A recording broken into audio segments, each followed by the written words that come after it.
Story కేవలము కల్పితాలు. ఒకప్పటి కథ. ఒక చిన్న ఊరిలో ఉన్న పాత కోట గురించి అక్కడివాళ్లు చెప్పుకునే కథ ఇది.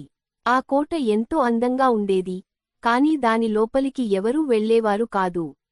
రాత్రివేళ దానికెదురుగా ఉన్న దారిలో వెళ్లినా చీకటి నీడలు కనిపిస్తాయని గ్రామస్థులు చెప్తారు. చాలా కాలము క్రితం, రాజుగారి కాలంలో ఆ కోటలో ఒక చిన్నపాటి జమీందరు వారి కుటుంబం నివసించేది. జమీందారు పేదవారితో అన్యాయం చేసి వారి సొమ్ము దోచుకొని విలాసవంతంగా జీవించేవాడు. కాని ఒకరోజు అతని పొరుగు రాజ్యానికి చెందిన కొందరు దోపిడీ దొంగలు అతన్ని చంపేశారు. ఆ దోపిడీలో అతని భార్య, పిల్లలు కూడా చనిపోయారు. కాకపోతే మరణానికి ముందు ఆ జమీందారు తన ఆత్మ ప్రతీకారం తీర్చుకుంటుందని ప్రమాణం చేశాడు.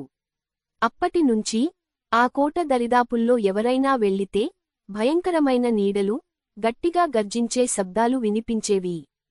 కొన్ని సంవత్సరాలు గడిచిన తరవాత సీత అనే యువతి ఆ గ్రామానికి వచ్చింది. ఆమె ఈ కోట కథల్ని విని సత్యం తెలుసుకోవాలని నిర్ణయించింది. రాత్రి పూట కోటలోకి దీపం పట్టుకొని వెళ్ళింది.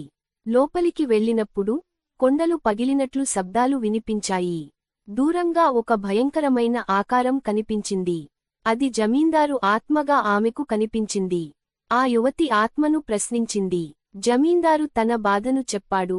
నేను చేసిన తప్పులకు నా ఆత్మ శాంతి పొందలేకపోతుంది. కాని నా కుటుంబాన్ని అన్యాయంగా చంపేశారు. నా ఆత్మకు దైవ పూజ అవసరం. సీత ఆ కోటలో పూజలు చేయించి ఆత్మను శాంతింపజేసింది. ఆ తర్వాత ఆ కోట మరోసారి పర్యాటక స్థలంగా మారింది. ఎవరికీ భయం లేకుండా ఆ ప్రాంతం మళ్లీ ప్రశాంతంగా మారింది. మన తప్పులు చరిత్రలో ఎప్పుడూ నిలుస్తాయి. క్షమాపణలు, సత్యానికి కట్టుబాటు ఉంటేనే శాంతి దొరుకుతుంది.